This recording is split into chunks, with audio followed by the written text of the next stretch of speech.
Hi there, I am Susie from Start a Mom Blog, and I'm here to help you today to find your profitable blog niche. It's one of the most frequent questions that I get from my subscribers is, okay, Susie, I want to start this blogging thing.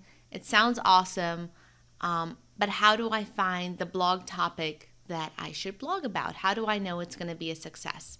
So I'm here to help you and give you some very conventional advice, like things you've heard before, or things you might not have, and then definitely something you have never heard before. But it's kind of the advice that I do give my readers because it's a better place to start. So let's get right into it. First of all, I am Susie. I have two little girls right now. They're 3 and 1.5, and we're expecting our third little baby boy due in October, so a couple months. Super excited. They're all very close together. It's going to be fun to be a mommy of 3, or kind of overwhelming too. But I'm super excited to get into it. And I've been able to grow my blog from nothing to now over $20,000 per month while still being a mommy to these wonderful little kids and staying home with them. So let me help you find that profitable blog niche or topic so that you can do this too. All right, number 1. You have to go through kind of all the passions that you have in your life. Make sure the blog topic and niche that you choose is something that you're super passionate about. What can you not stop talking about? What are your friends telling you? Just please hush up, okay? We've heard enough of this. Can you just switch to something else? What can you talk about for days, for months, for years to come? Because that's how long you're going to be growing your blog. It's going to be a long process. Completely worth it. So amazing.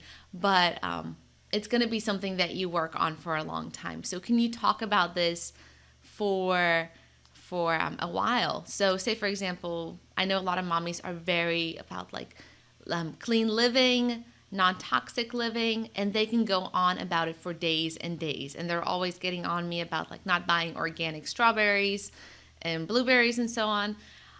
So if that's a topic that you're passionate about, then blog about it. That's a great topic for you to start thinking about. Okay. Then a second criteria that you have to look at if you're passionate about it, can you be unique in this sphere? Because there are a lot of blogs on the same topic. So how are you going to stand apart? What are you going to take from your life and your experience to make this topic and this blog niche unique? So what you could do is use the Disney model. And what Disney does is they take two popular things or a couple popular things and they mesh them together and they create a new movie. Or say for example, you know all the Disney movies, right? So it's always a princess with a pet and she's on a mission. So they take that storyline of a princess with a pet on a mission and adapt it to so many different movies that they've done. So Moana, sorry, didn't want to butcher her name. She has that little hey is her pet, and she goes on a mission to get back the heart of Te Fiti. I can't believe I'm talking about this. Definitely a mommy. Or Anna from Frozen. She goes on a mission to go save her sister, and it's just this beautiful story. And what's her pet? She has the moose, right? So the moose is in that story. Or Tangled, Rapunzel. She has her little gecko, right? The little thing that changes color. Chameleon. So she's on a mission to go see the lights. So Disney takes this model and they adapt it, and all those movies are huge successes. So what can you take from your life to combine it with your blog topic to make you successful? What different element can you take to add on to your blog to make you unique? So what I do is I help mommies start blogs and teach them how to do it. But how I create that uniqueness is I studied industrial engineering back in college, and I was an industrial engineer for big companies. So I take all my time management skills in Lean and Six Sigma and apply them to this blogging world for moms, because it's overwhelming to start a blog. But when you have the time management tips and skills and the steps broken down in very super easy, digestible action tips, then that makes it easier for moms to do, especially while you're raising a family and cooking dinner and cleaning the house and doing the millions of things that you have to do as a mom. So how can you have your past experience make your blog topic unique? All right. Ooh, and then this one. This one's what everybody asks for, right? Is it profitable? Is this topic and this passion that I have, is it going to generate me money after a couple months of blogging? Is this going to be a success? And what you can do, I have a blog post linked in the description here.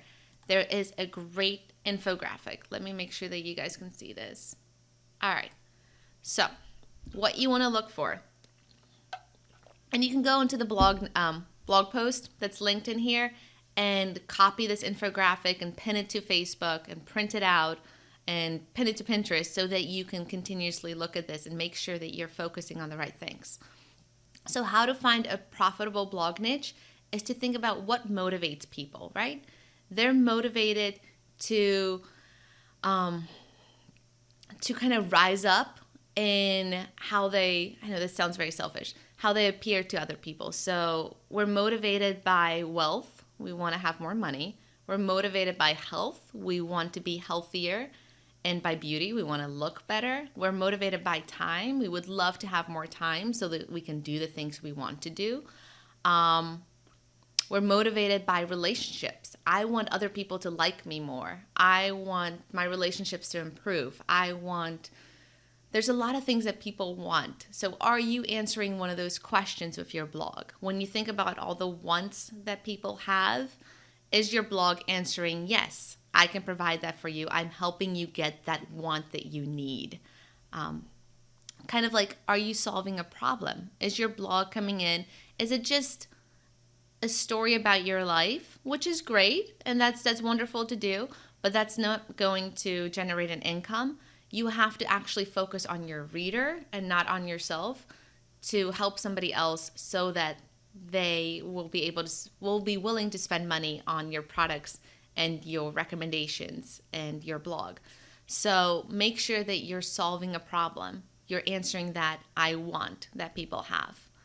And then lastly, here in this little green box, what do people pay for? So a current problem that I have, I'm pregnant 6 months, almost 7 months. I'm almost in third trimester, which some people would think I'm 9 months. I'll show you in a minute. But it's only 6 months so far. Think about the things that people are willing to pay for. So currently I'm struggling with my hormones. My skin is acting up. I feel like I wish I had some safe products that I could use that would clear up my skin so that the rest of the pregnancy I don't look like a teenager. So that's something that I'm willing to pay for. I'm willing to pay for recommendations of amazing products so that I can clear up my skin. So if you're a beauty blogger for moms, you can blog about, okay, here's a skin regimen that's very safe for pregnant moms. Here are the products that I recommend. And through those products are affiliate links. And through those affiliate links, when I make a purchase, you get a commission. So that's more a little high-level blogging once you start monetizing. But make sure that you're helping somebody with your blog. And that's how you know it's going to be profitable. Here at the bottom, does your blog topic fall into one of these categories? And these are profitable categories: health, appearance, relationship, wealth, joy or happiness, and intelligence, or an increase in intellect. So if it falls into one of those categories, you're in a good place. You're going to be profitable with your blog. All right, let's move away from the blog post that you guys can check out afterwards. All right, and then very conventional advice, niche down. Make sure your blog is more of a boutique than a general store, more of a Sephora than a Walmart. When people come to your blog, you want them to know why they're there. You want them to visit in June, and they're like, oh, okay, this is a blog about mommy's beauty, right? She gives non-toxic and healthy products or recommendations so that I can be a healthy mom and look beautiful. But if they visit back a month later in July and you're starting to blog about, I don't know, gardening, then they're going to be confused. They're like, well, I was here last time when it was all about beauty products, and now it's about gardening. So I don't really know how the two are related. So the standard advice is to niche down and to have your blog be very specific to help answer a specific problem. I like going to websites and to blogs, and I know why I'm there. I go there for one specific question I have or a problem that I need to solve, and they always provide really good information about it. So niche down.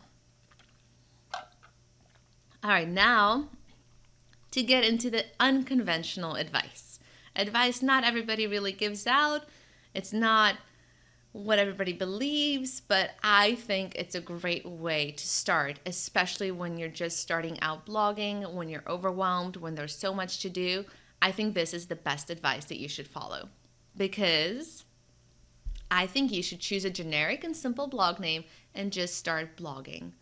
It's like, are you going to go out and, okay, you want to learn how to ride a bike, right? A bicycle. Are you going to go out and buy the best bicycle and buy the best gear and buy a helmet and go move to a neighborhood where there's all kinds of biking trails? So you don't even know if you like bicycling yet. You don't know if you're going to be good at it. So why are you going to invest all this energy into biking when you might not like it? What would be better is you just borrow your friend's bicycle and you go around your neighborhood and see if you like this and see if you can do it. And that's what I kind of recommend if you're a little stuck on blogging and you want to test it out. I suggest you choose a generic and simple blog name and just start blogging. Choose something that covers a more wide range of topics so that you can blog about gardening and you can blog about beauty and you can blog about your toddlers and pregnancy and the recipes that you love to eat and make. Blog about everything initially, kind of find that passion within yourself. You'll see, okay, well, this is what I did. This is exactly what I did when I started blogging. I had a lifestyle blog where I blogged about all kinds of different topics. And I initially niched down to what I'm doing now because I love teaching and I'm not a wonderful writer. So even if you're not a great writer, you can be a great blogger. But I knew that I could, back in my former days, I used to write standard operating procedures, so I can do that in the blogging world. So apply the two. So initially, if you're overwhelmed, you don't know where to start, choose a broad, simple, easy to spell blog name and start blogging. Blog about everything you love, and you'll see what people like. You'll start sharing things on Pinterest, and you'll see what people repin and what they like. You'll see what people comment on. You'll see what you like. And then you'll also learn this whole blogging craft on something that you can test out, right? And that you can kind of try storm. So back when I was an industrial engineer, we used to use Freeform. So it's a special type of product where you can quickly create workstands. So instead of buying this special workstand for the operators on the manufacturing floor and changing their whole workstation to make them work faster and more productively, you just create something out of Freeform. So it's kind of like Legos for the corporate world, like for manufacturing floors. So you test it out quickly and see if it works. If it doesn't work, then you try something else. And the same thing if you have a generic, more common blog, you can test things out. If it doesn't work, you can switch to something else. So that's what I recommend if you're just starting out and you don't have a niche idea yet. You kind of just want to see if this blogging thing is for you. Start with a generic and simple blog name and just start blogging. And I have a tutorial at the bottom too if you need to know just how to set up your blog so that can help you get started. And it's super cheap to get started with blogging. It's like $5 a month for hosting. So it's definitely worth it to at least give it a try and see if you love this thing or not. But you're going to love it because it bit me in the butt and now I can't stop doing it. And I didn't make any money for the first 6 months of my blog. I just worked and I tested new strategies and I tried all kinds of different things and I focused on my readers and helping them and growing my email list. And then after 6 months, I launched my first product and started making bank with my blog. All right. And then lastly, you'll get more traction with action. So it's better to start acting and just start doing something than to sit on the sidelines and just think about it all the time. So I highly encourage you to test it out, to try it out. Blogging is amazing, and I'm always here to help you. So you can email me anytime. Once you go to the blog post at the bottom, there will be sign up boxes so you can get put on my email list, and then you can just hit reply to those emails, and I'll be there on the other side helping you. And I'll answer your emails when the girls are sleeping or early in the morning when they're still sleeping, or nap time. So I hope that really helped you. Blogging has been life-changing for me. I want other mommies to experience it too. It's awesome to be able to have your voice out there again and feel like you're contributing back to the world when you're a stay-at-home mommy and all you do is baby talk and change diapers. So that's another reason why I started blogging, is just to connect with everybody else again so that I'm not so lonely at home. So there's always different reasons to start this amazing journey. Let me know if you have any questions. I'm here to help you. I'm Susie, and we'll talk soon. Bye.